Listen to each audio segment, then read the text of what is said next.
Hoje eu vou começar esse episódio de Magia do Cinema, o último episódio dos Segredos dos Bastidores, de uma forma diferente, porque nessa madrugada nós tivemos a notícia que Jamie Christopher, o diretor assistente dos 8 filmes da saga, acabou morrendo aos 52 anos em decorrência a problemas cardíacos. E o Jamie foi um cara muito importante para os filmes de Harry Potter, o trabalho dele foi muito importante, ele dirigia não só o elenco principal, mas também os dublês. Ele tinha ali uma agência de dublês e a maioria dos dublês dos filmes de Harry Potter eram dessa agência dele, profissionais incríveis, e ele foi um cara de um talento assim sem igual. Ele trabalhou em diversos filmes, não só Harry Potter, também trabalhou na franquia Star Wars, também trabalhou nos filmes da Marvel, e nessas 2 últimas semanas que eu tava pesquisando pra fazer os Segredos dos Bastidores, eu vi muito material, muito material mesmo, e na maioria desses materiais o Jamie aparece com muita frequência, porque o trabalho dele era muito ativo e muito importante. Então eu queria começar esse vídeo dessa forma, já deixando uma homenagem, fazendo uma singela homenagem a ele e oferecendo esse episódio em memória do Jamie Christopher e em agradecimento a todo o trabalho incrível que ele fez nos filmes de Harry Potter. Talvez você não conheça ele, não saiba quem é ele, porque o rosto dele não fica aparecendo, né, por um trabalho de bastidor por trás das cenas, mas saibam que ele foi muito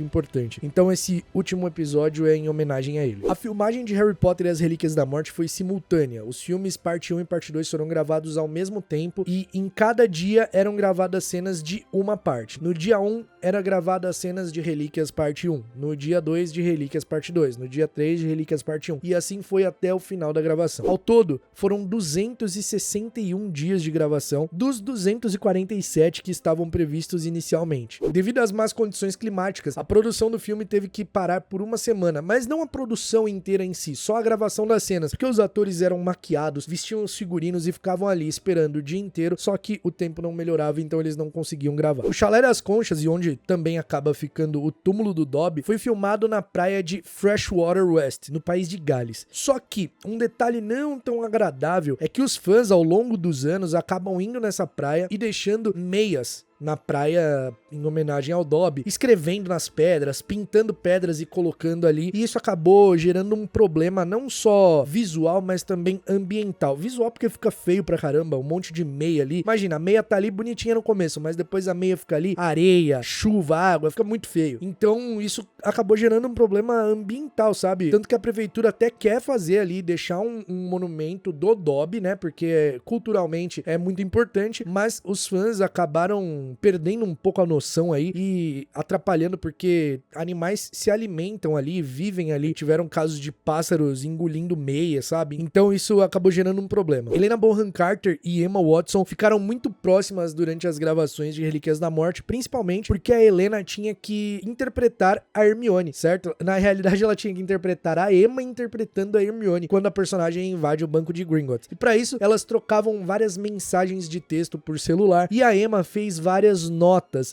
com detalhes pra Helena Bonham Carter seguir. E ficou muito bom o jeito que a Helena interpretou, a Emma interpretando a Hermione, porque você percebe os trejeitos muito parecidos com o da Emma. E muito disso se deve a essas mensagens e notas que a Emma Watson deixou pra ela. Como Relíquias da Morte parte 2 tem cenas no Gringotts, eles precisaram reutilizar vários itens do primeiro filme, do set do primeiro filme. Então, balança, peças que simulavam ouro, balcões, tudo isso teve que ser reutilizado de Pedra Filosofal. 60 pessoas de baixa estatura foram contratadas para interpretar os duendes de Gringotts. Todas elas através da agência Willow, que era do Warwick Davis, que interpretou o Grampo e o Flitwick. Essa agência dele era específica para pessoas com baixa estatura, para que elas tivessem mais chance no mercado cinematográfico. Até os filhos do Warwick Davis participaram da cena de Gringotts. Eles são os 2 duendes que estão empurrando o carrinho logo ali na primeira cena que a gente tem contato com o interior de Gringotts. O Harrison Davis, que tinha apenas 6 anos na época, afirmou que queria seguir os passos do pai como ator, e ele realmente seguiu os passos do pai. Hoje ele fez filmes como Star Wars, por exemplo. E Annabelle Davis, que era a filha mais velha do Warwick, também quis seguir a carreira de atriz como o pai e também fez participações em Star Wars, Han Solo, Willow, a série de fantasia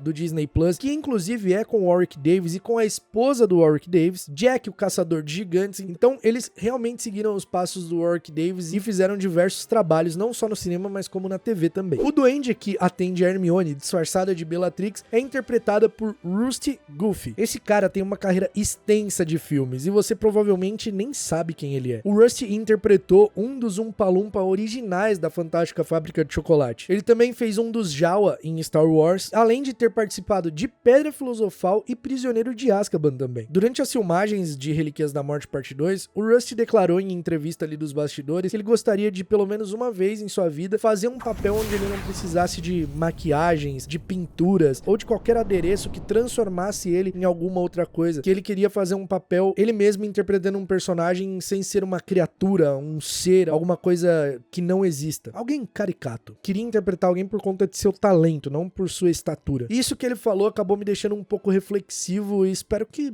deixe alguns de vocês também. Para fazer a maquiagem dos duendes foram 150 maquiadores de 15 países diferentes. E para maquiar cada ator foram 3 maquiadores ao mesmo tempo. As máscaras dos duendes levaram 8 meses pra ficar pronta, porque os profissionais que faziam colocavam fio a fio de cabelo, manualmente, tá? Um detalhe muito legal sobre os bastidores de Relíquias da Morte é que, na época em que o filme estava sendo produzido, a área de Harry Potter da Universal, pelo menos a segunda parte, a expansão do Beco Diagonal ali, estava sendo planejada também. E o Stuart Craig, que é o diretor de arte de Harry Potter, também participou do projeto da área lá do parque na Universal. E aí ele voltou um dia lá da reunião e falou pro David Yates, olha, a atração que vai ter ali de Gringotts, né? Os trilhos é uma espécie de montanha-russa, assim, uma coisa meio radical. Seria muito legal se a gente fizesse dessa forma no filme também. E aí, eles meio que juntaram as duas coisas. Por isso, quando você vai lá na atração, parece que você realmente tá no filme, porque eles fizeram da forma parecida. Muito legal isso. E no filme, realmente, né? O carrinho vai no trilho,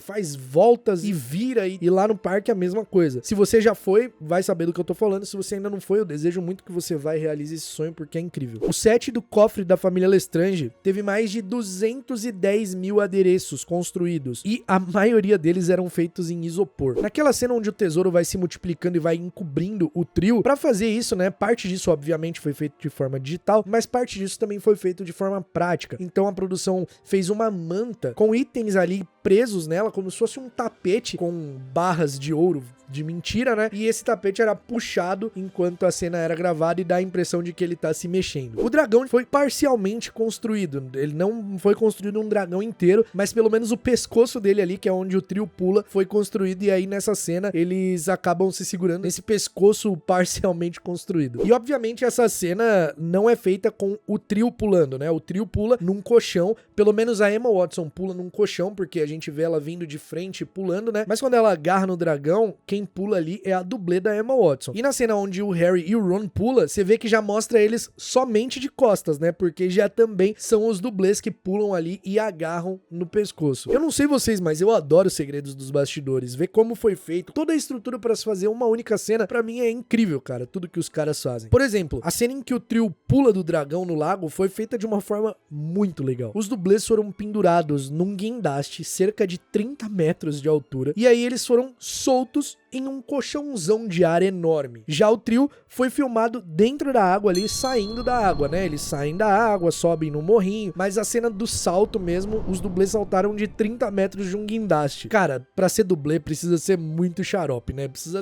gostar muito de adrenalina pra fazer uns negócios que os caras fazem absurdo. E embora essa cena pro trio tenha sido tranquila, porque eles só tinham que sair da água ali e trocar de roupa, foi uma das piores que eles fizeram, segundo eles mesmos, porque tava muito frio no dia, e aí eles tiveram que sair e não podiam colocar nenhuma roupa por baixo, porque justamente na cena eles iriam trocar de roupa, né? Então eles não podiam estar com uma proteção térmica ali, nem nada do tipo. O ator que interpretou o Aberforth Dumbledore precisou passar por uma transformação, óbvio, não só no figurino ou na barba e no cabelo, isso é óbvio que não é do ator mesmo, né? Mas ele, além disso, teve que colocar prótese no nariz e na testa, e assim ficar mais parecido com o Dumbledore do Michael Gambon. Afinal, eles eram irmãos, né, na história. Então, eles colocam uma prótese na testa e no nariz dele. Você imaginava isso? Matthew Lewis, que interpretou o Neville Longbottom, tá sempre de manga comprida nesse filme. Primeiro porque ele precisa usar enchimentos, porque o Neville é um pouco gordinho, e também porque ele tinha uma tatuagem no braço. Ele fez uma tatuagem no braço antes da gravação dos filmes, e aí a produção preferiu não colocar maquiagem e sim manga comprida, que seria mais seguro. Durante as filmagens, Alan Rickman não permitia que ninguém, além do essencial para a cena, ficasse presente enquanto ele estava gravando. Isso porque tinha várias equipes de filmagem ali durante as gravações de Harry Potter, produzindo documentários, produzindo extras pros DVDs, Blu-rays, extras pra passarem em programas de TV. Então ele não permitia, se tivesse alguém que não fosse a produção do filme e não fosse essencial pra cena,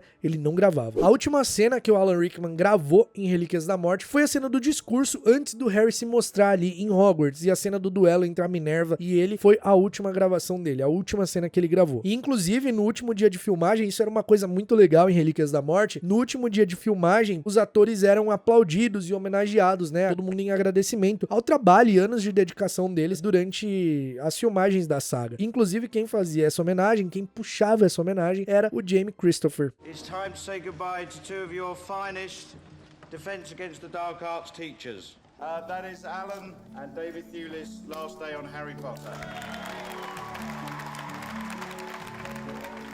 A cena dos alunos no grande salão contava com um número enorme de figurantes, e para controle da produção, cada um desses figurantes tinha um número. Além disso, o número deles condizia com o número da varinha deles, porque acreditem, existiam varinhas únicas para cada figurante. Então eles pegavam a varinha que tinha o número equivalente ao dele, e tudo isso para um controle enorme da produção. Toda cena que eles concluíam, a varinha tinha que ser devolvida. E, inclusive rolou alguns problemas aí de roubarem varinha durante as gravações, e teve um dia que tava faltando uma varinha e a produção revirou tudo de todo mundo, carro dos outros, mano, então foi uma loucura. A partir desse dia, revistas começaram a ser feitas todo final de dia de gravação. Pra essa cena que o Harry invade Hogwarts, esses figurantes ficaram treinando por 3 horas pra gravar 45 minutos, durante 45 minutos fazer a gravação da cena e ter 15 minutos de descanso. David Yates quis que a cena entre a Minerva e o Snape acontecesse em um lugar épico, então decidiu fazê-la no grande salão, diferente de como acontece no livro, que é num corredor e somente o Harry e a Luna, sob a capa de invisibilidade, estão presentes, e aí depois chegam os professores, então ele decidiu fazer no grande salão, na frente de todo mundo ali, pra ser um lugar épico e uma cena épica. E aí, o que vocês acham? Acham que o David Yates acertou nessa? E outra,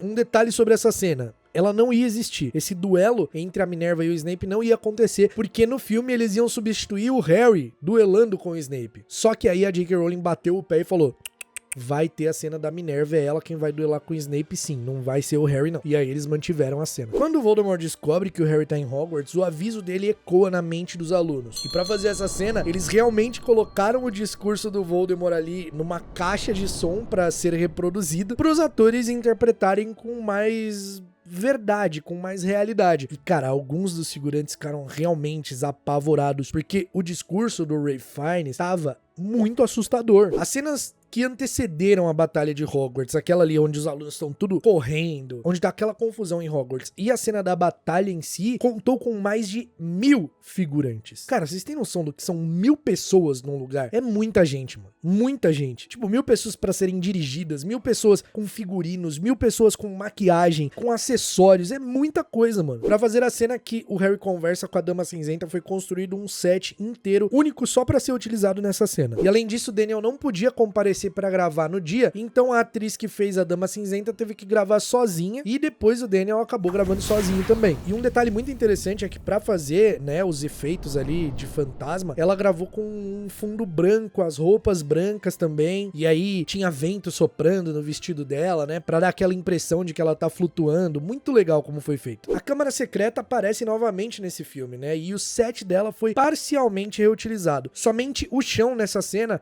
era realmente parte do set que foi utilizado ali em Câmara Secreta. O resto era tudo digital. Toda a cena foi gravada em fundo verde, o que era uma coisa não tão comum em Harry Potter, porque muitas das cenas eles preferem usar efeitos práticos. Parte prática, né? O chão ali é prático, a água caindo é prática, tudo, mas claro que a água fazendo todos aqueles movimentos doidos ali é efeito digital, né? Mas nessa vez eles preferiram utilizar ali o fundo pra colocar o fundo da Câmara Secreta, já que pra reutilizar o set inteiro daria muito trabalho também. O set não foi inteiramente preservado. Na cena em que a Hermione destrói a Horcrux, que ela apunhala o dente de basilisco, tem um artefato com uma luzinha do chão ali que, bem no momento em que ela espeta o dente, essa luzinha dá um flash pra dar o efeito que a gente vê no filme, que é como se fosse um raio quando ela acerta ali o dente. Muito legal, cada detalhezinho, né? Depois que ela destrói a Horcrux, voa água pra tudo quanto é lugar, e aí cai água, né, na Hermione e no Ron. Tinha um dispositivo que abria a tampa e jogava uma enxurrada de água neles ali. Pô, imagina como deve ser você tá ali parado. Eu sou um cara que eu não teria maturidade, cara. Eu já sei que eu tô esperando a água cair, eu já ia ficar rindo, sabe? Eles tinham que ficar parado pra água cair, eu não sei se eu ia conseguir, não. Inclusive, a cena do beijo do Ron e da Hermione, eles tiveram que fazer várias vezes porque eles não paravam de rir, né? O Rupert e a Emma não paravam de dar risada, porque, cara, pensa, eles cresceram juntos, eles tinham uma amizade muito grande, e aí ter que fazer a cena do beijo era uma coisa muito esquisita pra eles, e aí eles não conseguiam parar de rir. Tanto é que depois, né, que eles se beijam, eles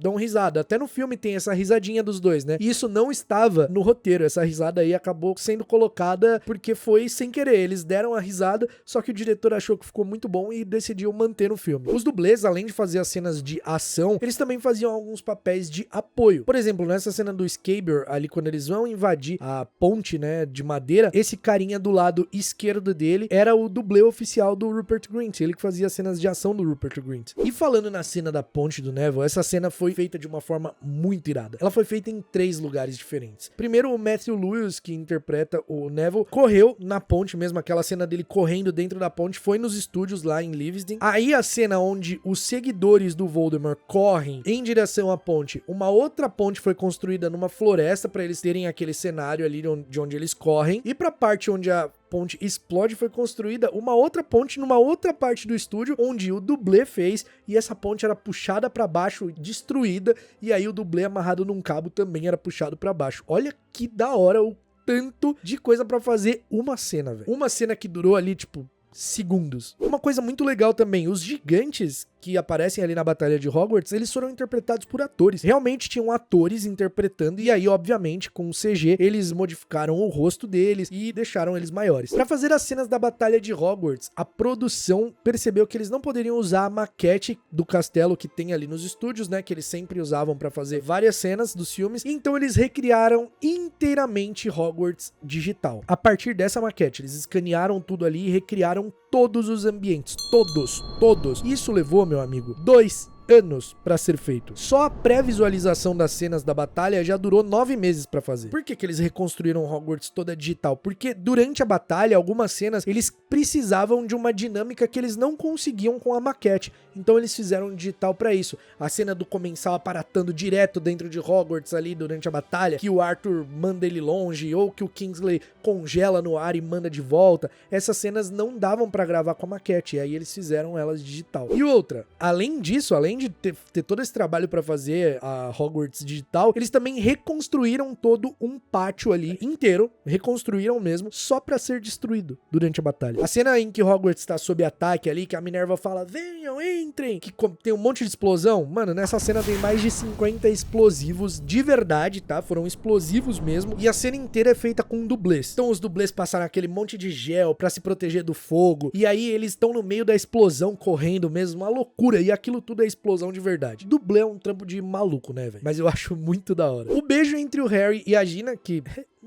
tenho minhas opiniões, né, ali. Foi ideia do próprio Daniel Radcliffe. Ele falou pro diretor, olha, eu acho que o Harry iria querer beijar a Gina, porque eles estão ali num pensamento de não saber se eles vão sobreviver, se eles vão conseguir chegar no dia seguinte, então ele beija ela. E aí...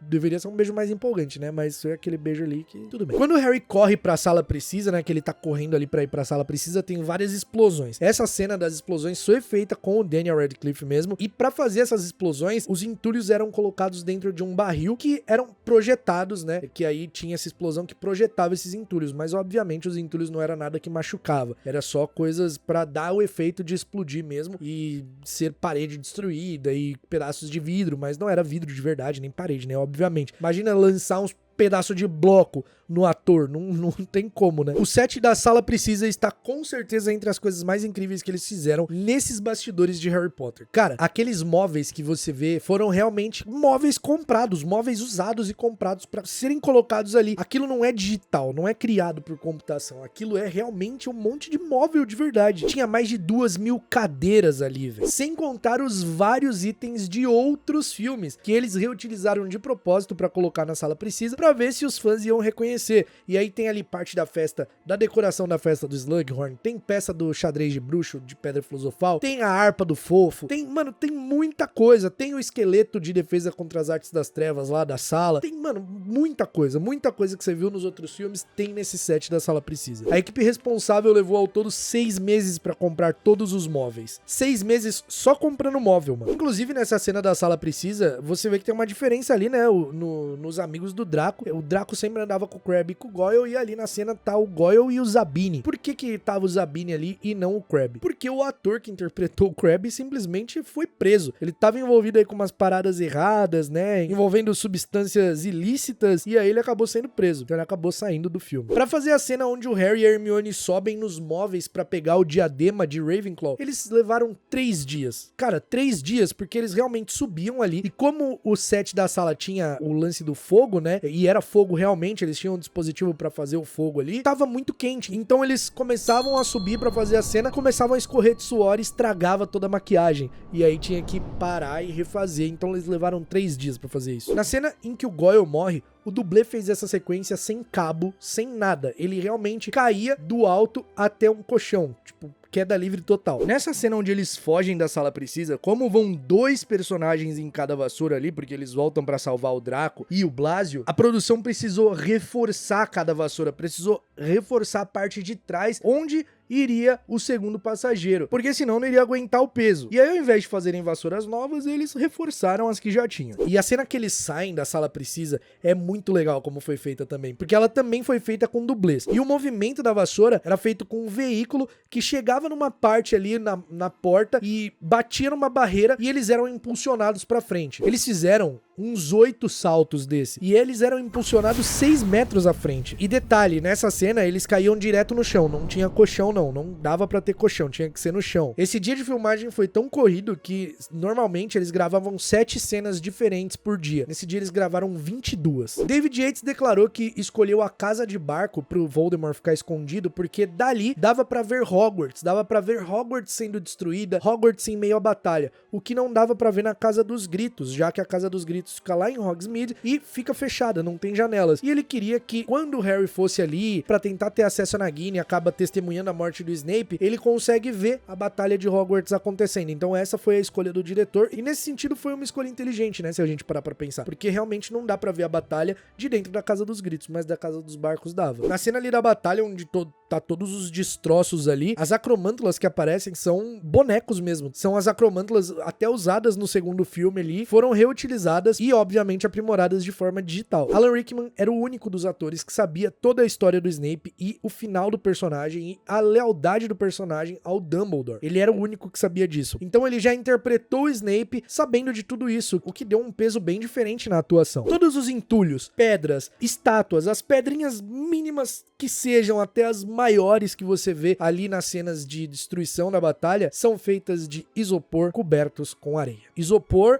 aí os caras colocavam lá com uma substância, jogavam areia por cima e ficava nesse aspecto. Isso é muito legal, né? O pedaço de alma que a gente vê do Voldemort lá na estação de King's Cross foi feito com um animatrônico, por isso que é tão realista. Realmente era um animatrônico que se mexia ali. E por falar em boneco, quando o Hagrid tá carregando o Harry nos braços ali, aquilo é um boneco em tamanho real do Daniel Radcliffe, só que muito mais leve, porque imagina você carregar uma pessoa no colo ali, né? É muito mais pesado do que carregar um boneco várias e várias vezes mais leve. E por falar no Hagrid, já que a gente tá falando em boneco, em dublês, essa cena toda onde o Hagrid tá carregando o Harry é feita com o dublê Martin Bayfield, que tinha 2,8 metros de altura, além disso usava enchimentos e usava uma máscara animatrônica do Hagrid que era controlada por rádio, então tinha todos os movimentos ali controlados. As únicas cenas onde o Rob Coltrane está mesmo ali atuando é as de rosto, por isso que não mostra ao mesmo tempo o Harry no colo dele e o rosto dele. Ralph Fiennes gravou o discurso de Voldemort inúmeras vezes, ali naquele momento que ele fala que o Harry tá morto, ele gravou inúmeras vezes.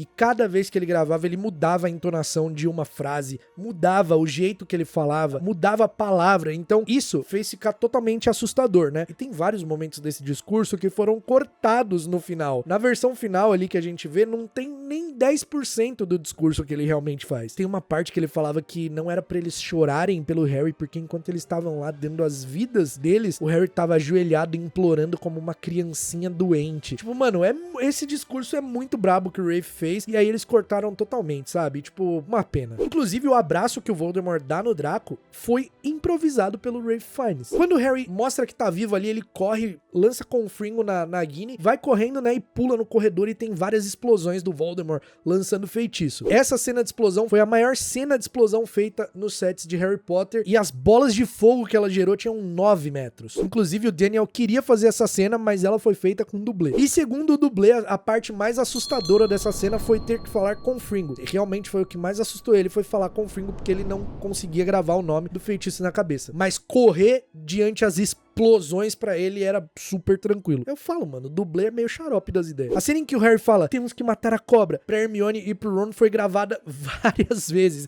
Eu não sei por que motivo, mas o Daniel teve que repetir essa fala inúmeras vezes. Talvez assistindo o filme você nem repare que os movimentos que os figurantes fazem com as varinhas são super ensaiados ali. Eles realmente faziam ensaio e tinha coreografia de como se movimentar a varinha nas batalhas. Então tinha várias técnicas, tipo fechar a porta, abrir a porta, que eles falavam ali no treinamento, né? Tipo os movimentos que eles faziam. Cara, muito legal isso. David Yates não quis que a batalha entre Voldemort e Harry fosse no grande salão, porque no livro o Harry fica ali falando com o Voldemort e isso não era tão cinema pra ele, né? Isso no cinema não funcionaria bem. Então ele quis fazer uma coisa mais frenética ali dos dois lutando, duelando, o Voldemort batendo no Harry, na cara do Harry. Ele falou quem somos nós. Inclusive o David Yates explica que a cena em que o Harry gruda no pescoço do Voldemort e pula com ele do penhasco é porque ele sabia que o Voldemort tinha que morrer e ele não se importava de morrer junto. Então ele pega o Voldemort e pula dali do penhasco de Hogwarts. O que não faz o mínimo sentido porque a Nagini ainda tava viva nessa hora, né? Mas beleza. Pra fazer essa cena horrível que na minha... Olha, você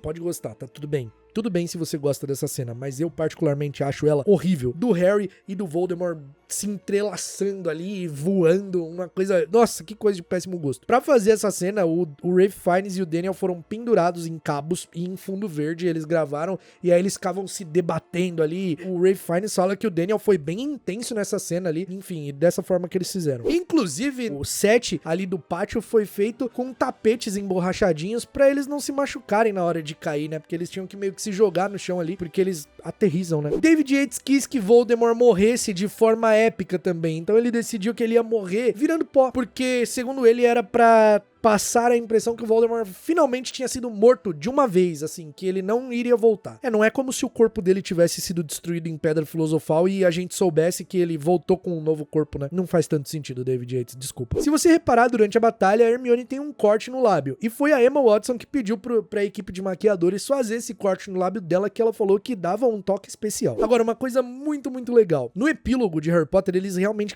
gravaram em King's Cross, né? E aí, a equipe disfarçou 3 pessoas aleatórias e cobriu o rosto deles enquanto saíam do hotel que a Emma, o Daniel e o Rupert estavam hospedados. E aí um monte de paparazzi tirando foto, tipo, tentando descobrir ali o rosto pra tirar foto, porque não podia vazar a caracterização que eles estavam, né? Não podia vazar a caracterização deles, a maquiagem deles, porque eram os personagens mais velhos, 19 anos depois. E aí os paparazzi estavam malucos pra vazar isso, né? E aí eles tiveram essa tática de disfarçar, e enquanto eles foram com o rosto coberto pra um lado, os atores mesmo, o Daniel, a Emma e o Rupert foram por um outro caminho. E saiu em vários sites na época assim, nossa, o Daniel Radcliffe é visto com Emma Watson e Rupert Grint com o rosto coberto e tal. Os caras postaram e todo mundo caiu na fake news. Inclusive, pra fazer a cena do epílogo, a equipe queria outros atores pra interpretar o trio mais velho, os personagens mais velhos, mas o David Yates bateu o pé e falou, não, eu não posso permitir isso.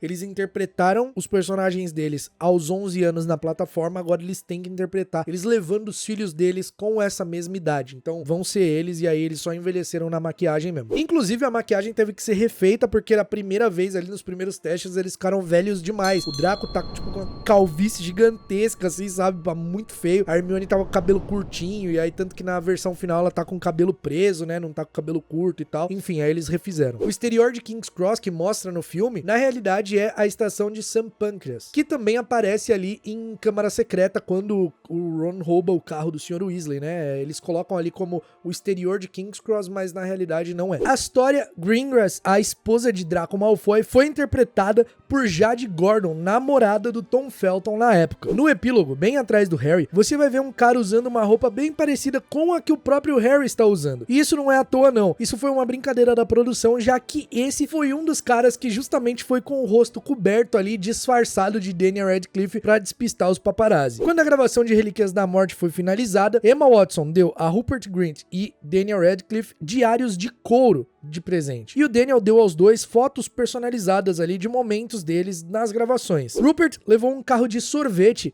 para os estúdios e deu sorvetes para toda a equipe, porque o sonho dele quando era pequeno era ser sorveteiro, era ter um carro de sorvete e vender sorvete por aí. E então ele foi lá, comprou realmente um carro de sorvete e levou os sorvetes pra galera da produção como um presente, aí uma homenagem ao final das gravações. Quando as filmagens acabaram, né, foram finalizadas, a produção deixou alguns membros ali do elenco principal levarem itens que eles quisessem, né, alguns itens que eles quisessem que foram usados nas filmagens. E aí o Daniel queria muito os óculos do Harry, e ele conseguiu levar justamente isso. O Alan Rickman ficou com a varinha do Severo Snape e a Emma Watson ficou com a capa, o vira-tempo e a varinha. Inclusive um detalhe sobre os óculos do Harry: durante a gravação, os óculos não tinham lentes. Essas lentes eram adicionadas digitalmente depois, justamente por conta do reflexo, para não aparecer câmera, luzes e nem nada do tipo. Uma coisa que alguns filmes podiam aprender, né? Porque, por exemplo, em Matrix a gente consegue ver o reflexo ali no óculos do Orfeu tranquilamente. Só em Relíquias da Morte, ao todo, foram 2.000 varinhas só para os figurantes. Ou seja, eram 1.000 figurantes. Então tinha 2 varinhas para cada um, porque, né, alguns perdiam ou varinhas se quebravam. Para os personagens principais, ao longo de toda a saga, foram feitas 500 varinhas. Só pro Daniel Radcliffe foram feitas 80, porque ele tinha mania de ficar batucando com a varinha e acabava estragando. Gravar as cenas dos filmes de Harry Potter às vezes era uma coisa cansativa, porque muitas vezes os atores tinham que ficar esperando em seus trailers. Mas para o Mark Williams, que interpretou o Arthur Weasley, isso não era um problema. Ele inclusive levava o próprio café e fazia no trailer dele, ele adorava ficar no trailer. Alf Oldman, filho de Gary Oldman, trabalhou nas produções dos filmes de Harry Potter e ele era assistente de câmera. Depois do seu último dia de filmagem, Rupert Grint limpou o camarim. Ele decidiu limpar o seu camarim porque ali tinha muita coisa desde o momento que ele começou a fazer os filmes de Harry Potter, e pra ele foi como se despedir da sua infância,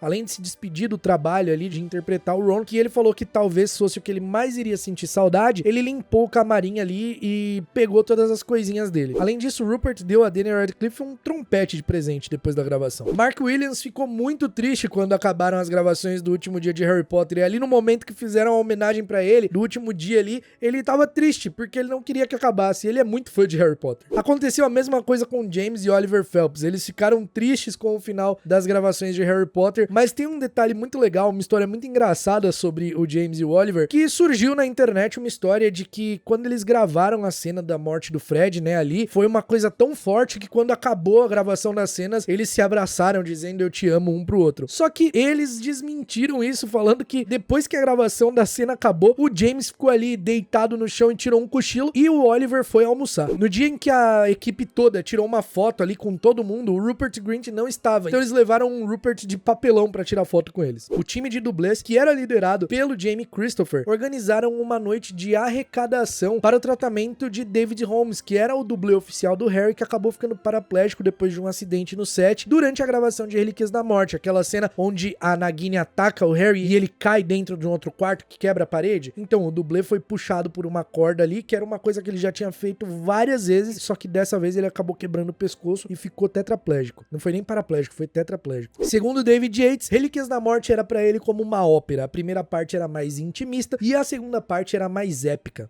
E aí, você concorda com ele? Ao todo, foram mais de 10 anos de produção, mais de 9 bilhões de dólares em receita no mundo inteiro, um cast de centenas de pessoas, milhares de profissionais envolvidos, desde produtores, diretores, artistas, maquiadores, cinegrafistas, contra-regras, designers, todas as pessoas envolvidas, tornando a magia de Harry Potter real. Atores e membros da produção que vão ficar pra sempre na nossa lembrança, imortalizados pelo trabalho em Harry Potter. Por mais que a gente tenha um apego aos livros, algumas críticas, né, em relação aos filmes com cortes de cenas e tudo, é inegável o trabalho muito bem feito que a produção de Harry Potter realizou ao longo desses anos. Cada um dos 8 filmes contando a história do menino que sobreviveu são muito bem feitos. E eu finalizo o último episódio dos Segredos de Bastidores do quadro Magia do Cinema, como eles finalizaram lá o dia das gravações, com um vídeo em homenagem a toda a equipe, com a contagem regressiva até o último dia de gravação das cenas. Então, muito obrigado por ter assistido até aqui. Esse é o último episódio de Segredos dos Bastidores, mas ainda temos detalhes dos filmes que vai realmente fechar o quadro Magia do Cinema, e eu espero que vocês tenham gostado de assistir tanto quanto eu gostei de produzir.